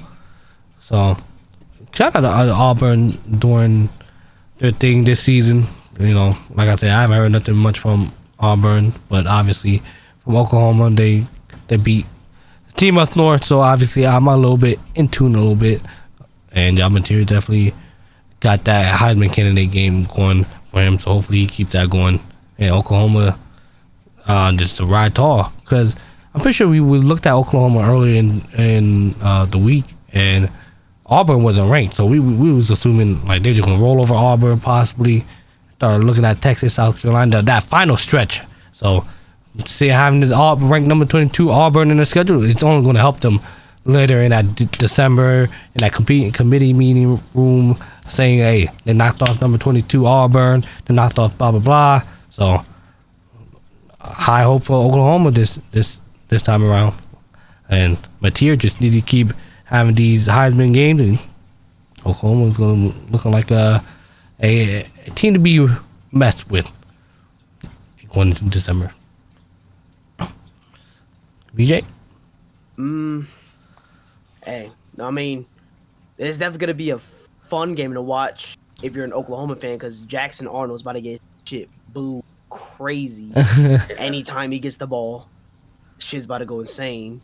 But honestly, this is actually a sneakily good game. I think Auburn. This is probably one of Auburn's best teams in a little bit. Wow. Yeah, in a little bit. So, they can make some noise here. I think Oklahoma. I mean, we've seen what we can do, what they can do. I mean, they proved themselves against Michigan very well. The way they did that, they proved themselves very well. So, I think Oklahoma definitely has a little bit of momentum now, again, especially against that Michigan win, going on through facing Auburn. But this is actually a sneaky good matchup. I actually expect this one to be a little more tighter than what most people might expect. But man, I agree. I agree. This is the SEC matchup. This is Brent going against Jackson Arnold. You know, it's kind of like it was kind of like Jackson wasn't getting it done for Oklahoma, so it wasn't Jackson Arnold taking the high road. It was kind of like Brent's fighting for his head coaching like job at Oklahoma right now, bro. I'm not gonna lie. And John Mateer, like he seems to be that guy. And now Jackson Arnold's onto a new team, and he's giving this team hope. And if they wanna make some noise in this SEC, let's start it out right now. Let's go into Norman and get a win out. Like this is how you put everybody on notice. And Jackson Arnold's not a name that you've heard this year. They beat like a Baylor team, like, and that was like really the only good win, the only good competition they really faced. But now they're in SEC play, and it's only up from here if they could get a win, I guess, if that makes sense. But this is one of them games where I expect to be close, but if Oklahoma pulls it out late and they win by 14, I'm not really that surprised. I know Jackson Arnold's going to get a lot of things thrown at him with that defense that did the same thing to Bryce Underwood, but Jackson Arnold's is no Bryce Underwood. He's been in it. He's been in this competitive FBS SEC for the past 2-3 years. And I really want to see how he shines under the bright lights, even though it's a 3:30 game. But I want to see what he does in this ranked matchup. It's going to be a lot of what can I get out of Jackson Arnold, then how much does John Mateer do to win type thing. I guess, if that makes sense. Yeah. Alrighty. On to the next Going on one. to the next game, we got a game that I like to keep an eye on because of that quarterback out of Ole Miss. They're facing Tulane. Tulane had a signature quarterback in Darian Mensah and Duke. And they beat Duke, and Duke's maybe they're not that good this year, so maybe that ain't a good one for Tulane, but it is a good for Tulane right now. But Austin Simmons is back. He was out last week. We talked about it earlier. You know, the backup came in. That boy Trinidad was looking nice, but Austin Simmons has I wouldn't say struggled, but you know they kind of expect a little bit more out of him. But they've got the win no matter what, and he's a very young quarterback, so they're rolling with him obviously until he shows otherwise. That Tulane team has been very dynamic. That quarterback right there, you see, he got 2 passing touchdowns it looks like, and 6 rushing touchdowns. That's crazy. He's like a Walmart Haynes Keen out there. And I don't know how those stack up against SEC competition and an Ole Miss team that's ranked number 13, 3-0, coming off a big win. But it's good to hope. It's good to hope if you're Tulane. Go. I got nothing to say, to be honest. Yeah, we touched a lot on Ole Miss's quarterback issues and their team. Yeah. You know, my expectation is I expect Ole Miss to take it. Right. Take it a little bit past like the second quarter, probably. Like maybe even the second half, but Ole Miss should take this. Yeah. All right. Easy enough. All right. Yep. Then we got a Big Ten matchup. This is a lot bigger to me than I think a lot of people will have it. Like you see, Nebraska got the edge over there. I think ESPN no ball because Dylan Raiola's looked pretty good. He hasn't really faced that much competition. His biggest competition in Cincinnati in Week 1. He ended up playing in Patrick Mahomes' house, and he was like basically dick sucking the whole game. But shout out him, man. I like Dylan Raiola. He's quarterback, got the start last year, played the whole season, but he's looked great this year. Low-key went underrated, I feel like. But I think a lot of people don't like him because he does a dick sucking of Patrick Mahomes. But hey, if you dick sucking to go, I guess you could do that. This is in Lincoln. Michigan's got another game in one of them home crowd stadiums that just explode. Lincoln and Norman. But this is another challenge for Bryce Underwood. you would kind of hope that the coaching staff on Michigan could get these boys prepared, and hopefully they don't got to rely on Underwood. But Underwood definitely got to make some passes and improve a little bit, just game by game, and we can do that. We can rely on Haynes to get it done on the ground like we tried to do in Oklahoma. But is that enough for this Nebraska team? And Nebraska defense is the biggest question mark for me.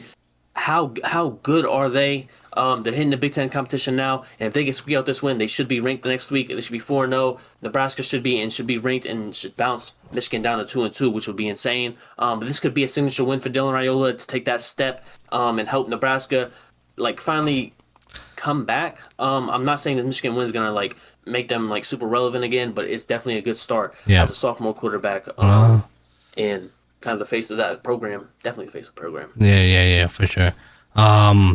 I haven't watched a lot of Nebraska, but obviously we know from last year, Dylan Raiola starting, and then now we have this situation. Dylan Raiola, sophomore, right? He's a sophomore, right? Sophomore, and Bryce Underwood. Sophomore. Oh, true sophomore. I mean, then we got Bryce Underwood, true freshman. Yep, true freshman. And honestly, I didn't think this would be a concern where Nebraska could pull this out. Honestly, I didn't think. Honestly, it could be possible. I was seeing how Bryce Underwood struggled so much against Oklahoma, but then again, that is SEC, and they are currently ranked. I'm pretty sure they were still ranked. I mean, technically, both teams still are ranked. Oklahoma and the team up north, they're still ranked. But if Dylan Raiola could get this one out, and I wouldn't be surprised if they pull this one, take the rug right under them, because they are home. And like I said, Bryce Underwood finally got tested in the SEC. Oh, he wasn't home. It would be the same thing here. He's not home again, and that could probably barely be enough to he might go up to Justin Hannigan like, yo, get your shit together, even though he's been the one doing the whole work. But we're gonna see, man.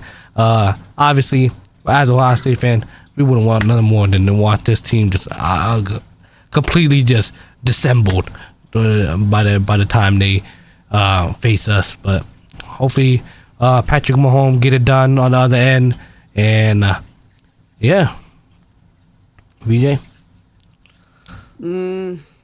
Definitely a very underrated Big Ten game for sure. This definitely can set the tempo for both teams in the Big Ten.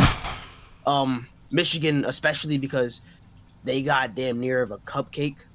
They got nothing damn near. And then Nebraska getting back to winning ways like they were in fucking 1930 BC, some shit like that, whatever the fuck it was. Well, so hold on, time out real quick. If they were to get ranked, this would be the first time they would get ranked since when? It's been a long time, right?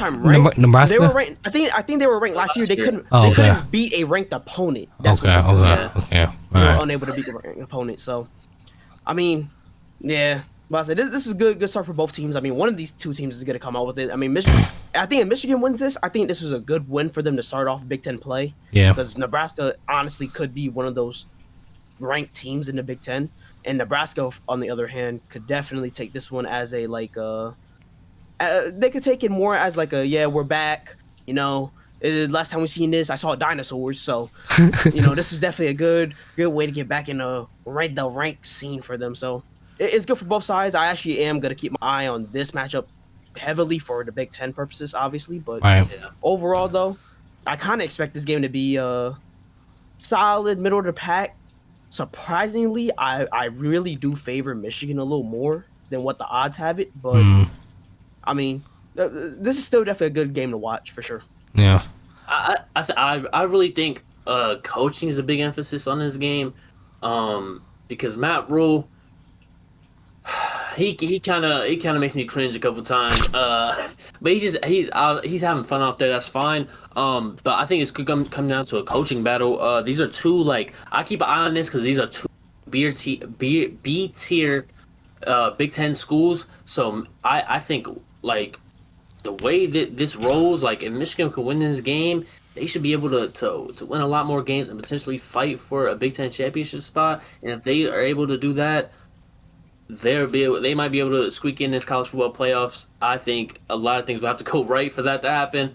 But they kind of control their own destiny at that point. So, what can you get out of your true freshman quarterback? You just hope that they can they can just make his job as easy as possible, and hopefully he can make them throws that seam routine. Yeah. That we didn't see at the Oklahoma game. Yeah. Like I said. Shout out Dylan Raiola though. I just want to he's played very well in them games, and he was able to squeak out the Cincinnati game. But I feel like they faced Akron and Houston Christian. Those are obviously teams that they should beat, but they beat them like they're supposed to beat them. They beat them 68-0. They beat them 59-7. They got them wins where it's kind of like, okay, you should be beating this team by 60. You should be winning them games like that. And it's like, okay, now let's do it against the Big Ten play. How you should be able to try to compete with this ranked team, and how much can you compete? How much are you right there? Yeah. If Michigan can win this game, it shows that they still got that fight left in them. I'm not saying they gave it up. Like I said, that one loss to Oklahoma away, and they was ranked. So hopefully they win. If they was to win this game, hopefully they win it confidently enough to show that, all right, Michigan not a team to knock them off. Bryce Underwood, even though he's a true freshman, he's still him. It was just, when the SEC Oklahoma, it was a little bit too much for Michigan.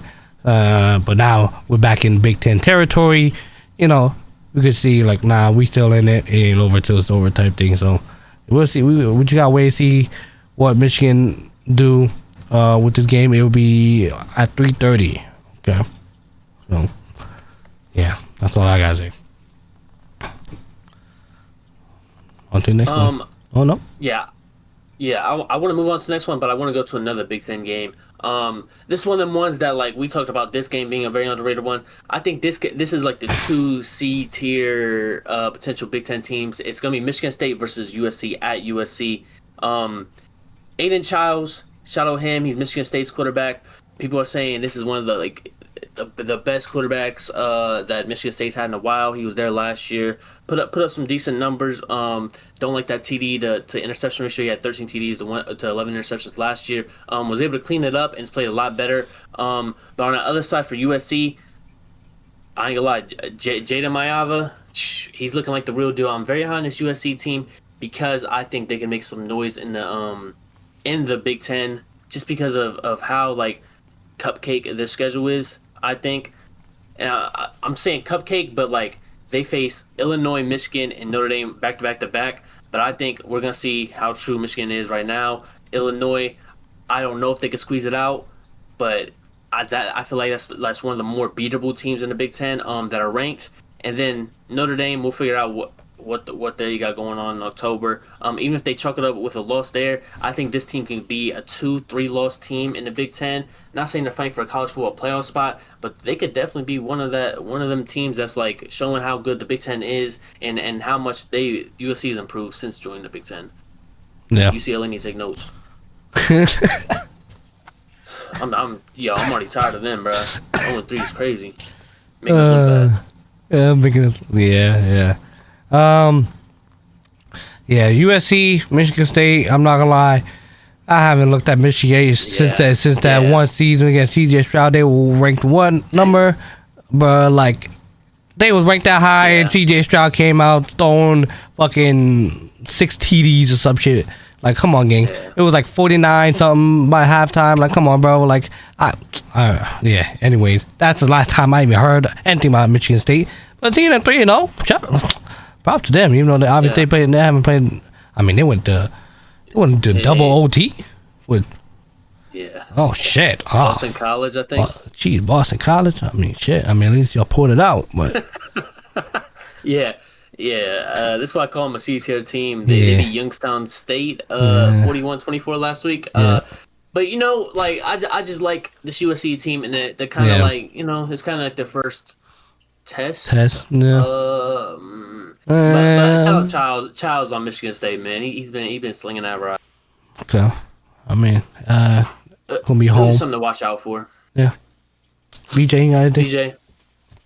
Do you spend your Saturdays watching Michigan State? Michigan State, nah. I watch USC a little bit though. Okay. I mean, being realistic about you, it's Michigan fucking State, bro. I mean, The fucking Spartans, bro. I'm so hyped, bro. We're back in 2015. Oh my god, they're back. No, I don't give a fuck about no Michigan fucking State. I ain't gonna lie. They're doing good right now, I guess. It's our season. But like, give them some time. They'll probably be like 6-6 by fucking a blink of an eye. I'll probably wake up fucking November fucking 29th and fucking 6-6. Oh, yep, perfect. All right, cool. Nah, honestly, it's definitely interesting matchup. Definitely not watching this game though, because this shit starts at 9 p.m. fucking Pacific Standard, not 9 p.m. 9 a.m. Pacific Standard, which is insane.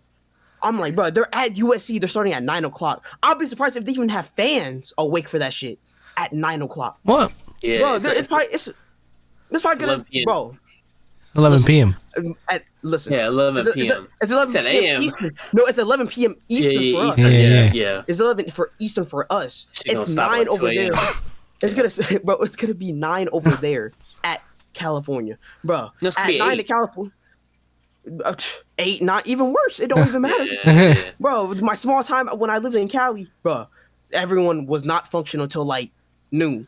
So I'll be surprised how this is gonna work out.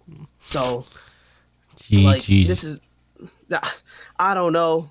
USC should win this, but given the whole things of this, score might be fucking 10-7 by fucking third quarter. So we'll see how it starts. I mean, I'm not sure, to be honest with you. This game is starting insanely early for a noon, basically a close noon game. Wait, so, VJ, this is 11 p.m. This is at night. Is it? Yeah. Yes. You kept saying AM. I'm like, is it still confused? And then he was like, Nah. I saw on IG that this was gonna be a in the morning game. I mean, right now, ESPN got it. ESPN got it at 11 p.m. Fox.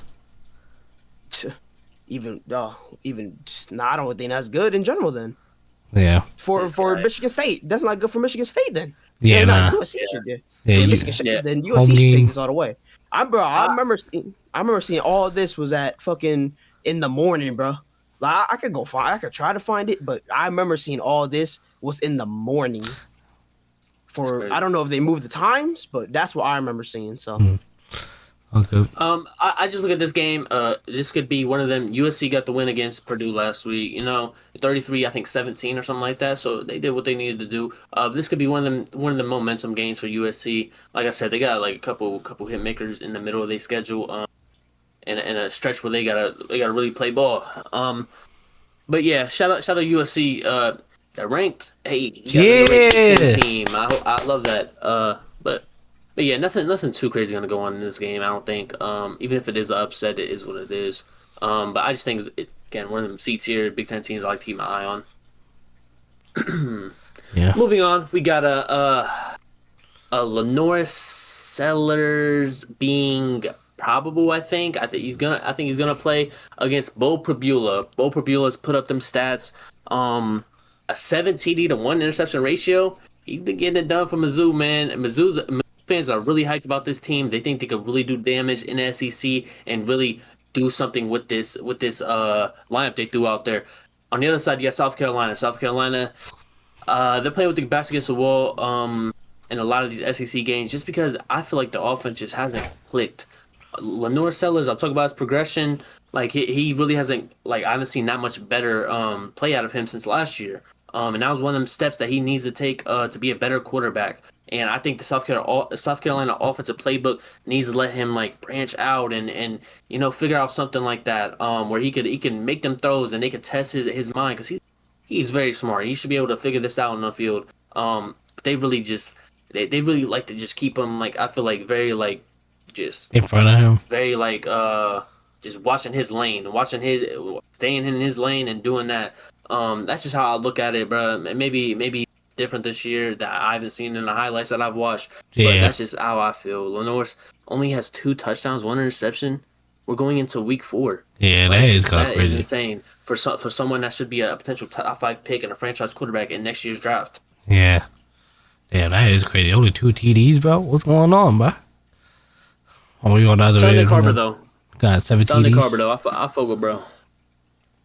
He's been that shining star on that receiving core. Been catching them balls from Lenore Sellers, but yeah. not been that good this year, offensive wise for South Carolina. And last year they had a lot of defensive stars and a lot of defensive players that went to the draft that they could rely heavy on. But you see the matchup, 80% to 20 basically in favor of Missouri. Yeah. I mean, I'm not saying they're wrong, but that seems very one-sided. And Yeah. I don't think it's going to be that when the game starts. It shouldn't be. And you said Lenore is coming back for this game, right? Yep, he should be. Yeah. He should be Damn. probable, I think. Damn. 80%, prediction for Missouri and coming back. Damn. That says a lot. I don't got nothing to say. Anything, VJ?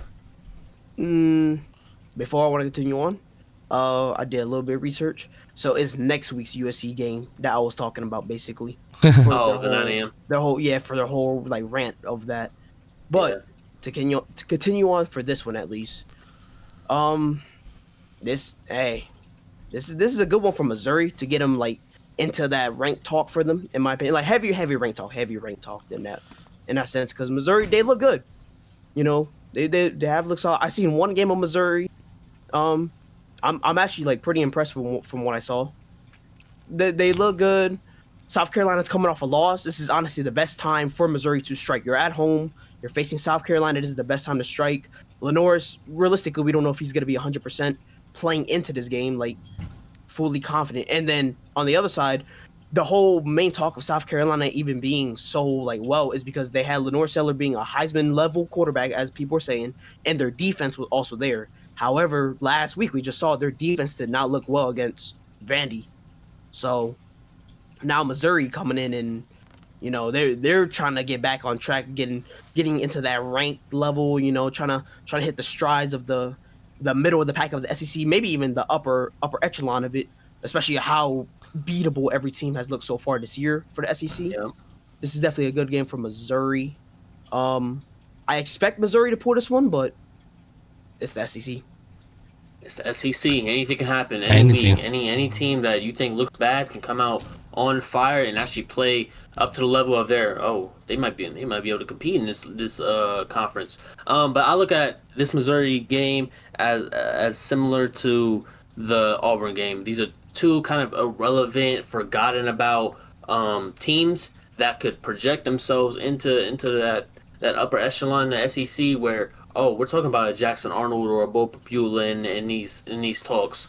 But this is like you said, a good time to strike. That's a good point. It's a perfect time to strike. A South Carolina, a potentially not 100% Lenore Sellers. That's who they rely on. So let's just take them out, and hopefully they take them out early, so they don't gotta waste no more time, because they really got a cupcake schedule after. I want to say cupcake schedule, but they got UMass next week. So they're trying to just breeze through this, and then they got to face Alabama after UMass. So, and then after that, it's kind of like, I think 4 ranked opponents after that. I'm not trying to emphasize the schedule, but I'm just saying, bro, they got a little stretch they got to hit strides on, and this is just one team in their way. Alrighty. All right, we got a Florida matchup. We got Florida and Miami. Florida lost 2 in a row. Carson Beck looked like a Heisman candidate. One of them leaders on that in college football, and Lagway has looked like the opposite. He's struggling.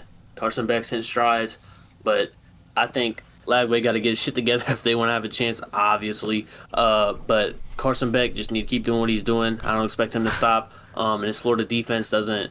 I don't know if they're gonna be able to stop him, but we gonna have to see.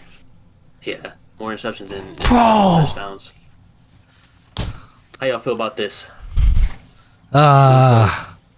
Florida, they might as well just give up the rest of the season, buddy. Carson Beck about this. ACC team, no.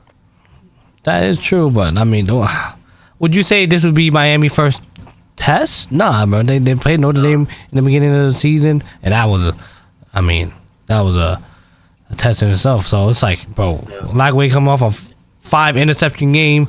Carson Beck hasn't stopped. Go to Miami. Oh my God, I forgot to play in Miami. Oh my God. Oh yeah, playing the Hard Rock. Yeah, buddy. There's gonna be a lot of Florida fans, hopefully. I mean, well, yeah. I mean, you're still in the same vicinity, anyways. So yeah. I don't. Excuse me. I don't know if that'll change, but I think Carson Beck's going to do his thing. Shit. You have more interception than TDs, you know. And then you go get somebody who's possibly a Heisman candidate as of now.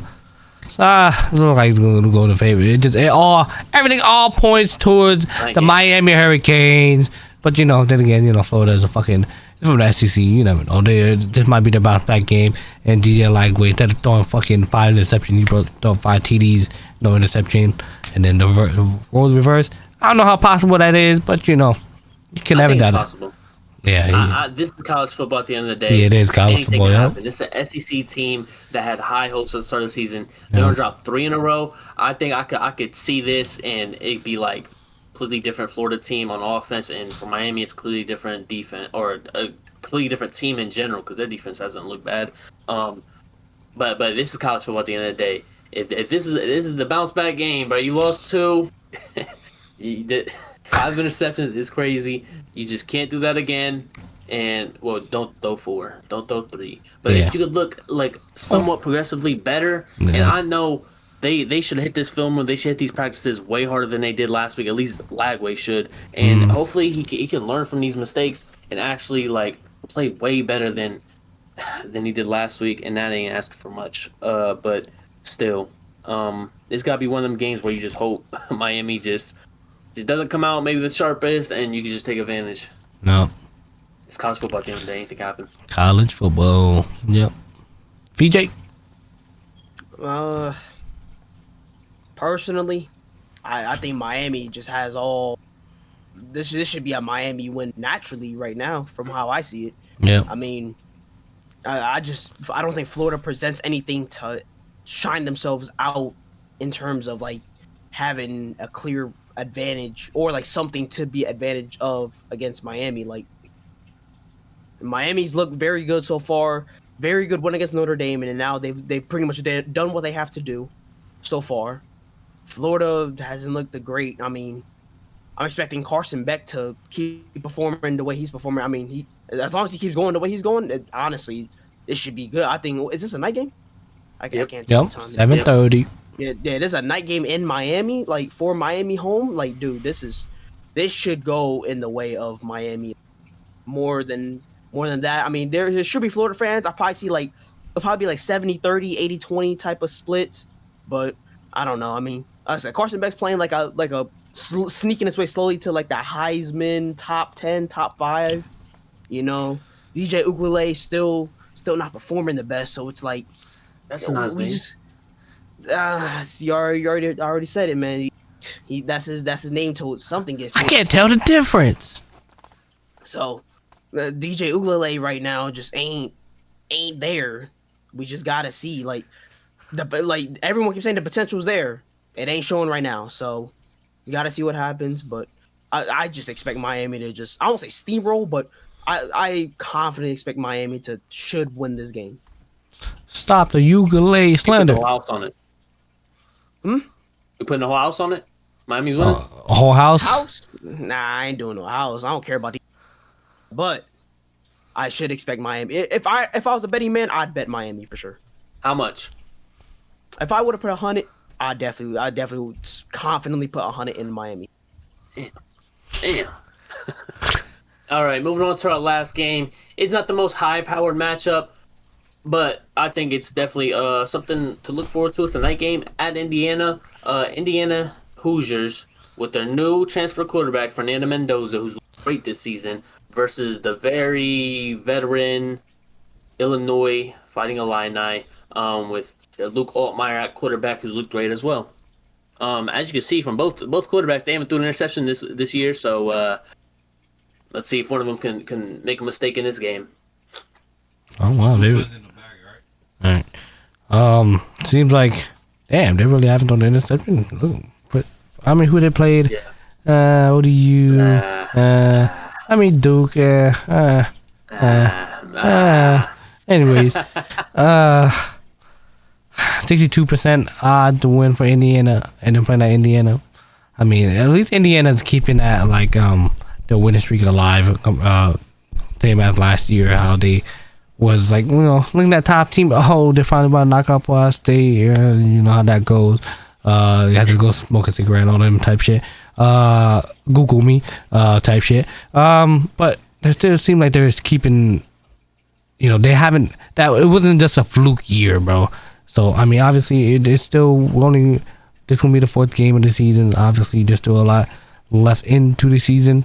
So I could be saying this, and then they go and drop every single freaking Big Ten play they match up, and then there goes that. So I mean, they go Illinois, Iowa, Iowa, and Oregon. I mean, we're not gonna get into too much deep into their schedule, but Indiana. Ooh, I mean they got Indiana winning this game. That's interesting. I really know. I ain't gonna lie. Last week was crazy. The Omar Cooper Jr. guy, he had 4 touchdowns, 207 yards. It was versus Indiana State, and they won 73-0. But I thought that was great, bro. That's a crazy stat. So Fernando Mendoza got someone to throw to, but yeah, Mendoza was at Cal last year. Cal is now starting a freshman quarterback. Don't. I'm not gonna say his name. I don't know how to say that shit, but yeah. Mendoza kind of like he's just trying to do exactly what Indiana did last year, get the transfer quarterback and try to just lead them as far as he can. If that's to a playoff spot, it is what it is. But then you got the Illinois team who's compared to this Indiana team a lot. But so it's a good matchup. It's like last year Indiana team versus this year's Indiana team type thing. Mm-hmm. PJ. Honestly, this is almost the exact same thing, kind of like the Michigan and Nebraska. Definitely a good matchup for to start off the Big Ten play, at least for both of these teams. It's just cool that they have better numbers, I guess, in front of their shit. So one's like number whatever, fucking 9 or 7, whatever BS, and the other one's like 20. Yeah, it's cool, I guess. Cool numbers, but ain't no number 1. But I mean, definitely a good premier matchup for both of these teams. Definitely a good way to start off Big Ten play.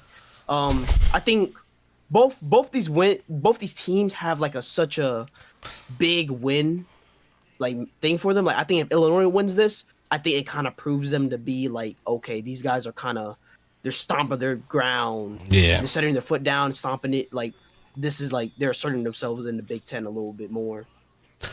And then I think if Indiana wins, I think they're still maintaining that.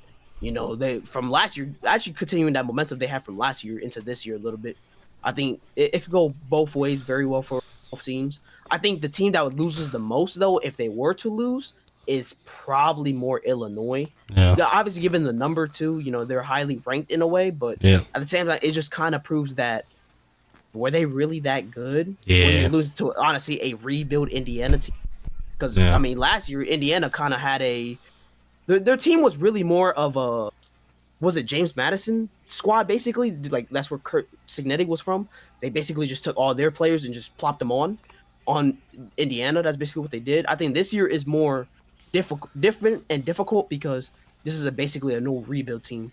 So, I'm kind of, like, viewing it as that. I think Illinois definitely loses more if they were to lose it, but more in the sense of, like, Indiana's not really the same team like they were last year. And like last year, Indiana was probably be a lot more of a different matchup against this team, but it's definitely a good one to watch. I personally do have Illinois winning this, but hey, you never know. I mean, I've seen many things in Big Ten football for some reason, so anything can happen. Yeah, going back to your point of Illinois loses more. So they face Indiana this week, USC next week, and the only other ranked opponent is going to be Ohio State 2 weeks after the USC game. So if they could squeak out these next 2 ranked wins potentially with USC and Indiana, they could go into the maybe the Big Ten championship with 1 loss. And there's not a lot of this is a cupcake schedule if I ever seen one. And you only face number 1 Ohio State, so that's going to be very, very highly touted when that time comes. If you keep winning, so if you can show some fight against Ohio State, maybe that'll help your case for sure. Even though you're not expected to win that game, but I just think like Illinois definitely has a lot to lose. 2 losses for this team is definitely a lot more like eyebrow raising than a 1-loss team. And you only lose Ohio State. when that time comes at the end of the year, college football playoff roll around, you definitely want to only have one loss if you're Illinois. No matter if you can somehow knock down Ohio State. But Indiana, like you said, it's kind of a rebuilding year. But Mendoza's ready to play now, and he's looked great in all of his starts. They haven't faced much competition, so we'll see if this is the real Mendoza or if it's just, if he's just playing good against weaker competition. No, alrighty, that's it. Everybody got. Yeah, we didn't do no predictions though. We didn't. We didn't. Host. It's all right. I mean, do y'all still want to? I don't remember the game orders. I don't either. You click off the tab, so I don't remember the game orders. I mean, we can just do it. We don't gotta go through the game order, but you can just look at schedule if you Yeah, I'm want about to go look at the schedule. Saturday. Utah, Texas. Okay. I'll go Utah 31, Texas Tech 24. I go Utah 21, Texas 10. I got Utah 28 to 21. Yeah, 28-21. All Come right, on. Oregon State at Oregon. I'll go 52-7. I'll go 68-10. Oregon. Damn. 59-0. That defense is no joke though. To be fair, bro, they be running around just. Auburn at Oklahoma. I'll take Auburn. Oh. I'll take Auburn 34-31. I'll take Oklahoma 21-17. Damn, this is a good one. Give me Oklahoma 27-21. All right, Tulane at Ole Miss. I'll go Ole Miss 21, Tulane 17. I got Ole Miss 28, Tulane 15. I got Ole Miss 30. Ooh, like 34-10. All right, Michigan and Nebraska.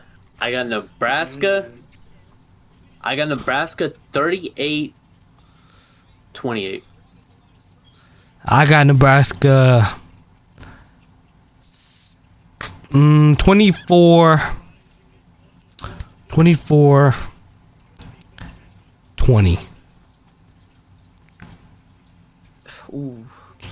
Give me Nebraska 24-20. All right, we got South Carolina at Missouri.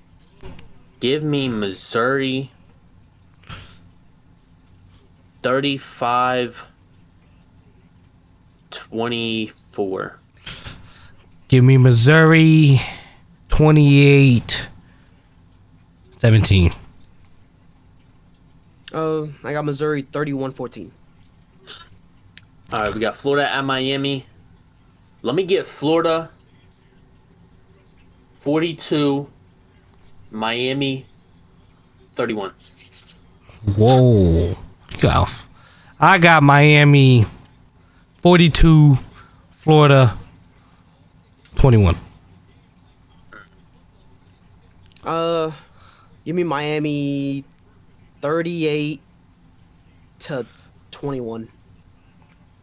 All right, Illinois at Indiana.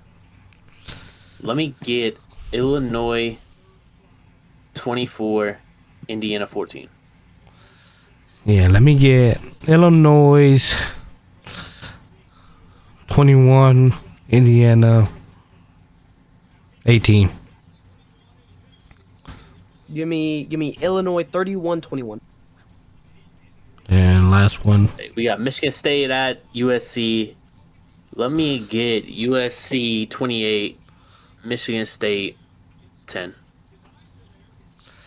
Yeah, I'm going to go USC 30, Michigan State 17. Give me USC 27 to 14. Alrighty. And that was the One Foot In marathon podcast. I don't know what we're looking at time wise. It's probably been like 2 hours. From this point on, I think we're gonna do 2 a week, 2 podcasts a week where we talk about the preview or the post game of this week's games, like week 4. And then we're gonna do a pregame show so we can cut these in half and not be yapping the whole time. I think what was I gonna say? I forget. Yeah, it's kind of the end. Links in the description. I think Slick's got all of his love.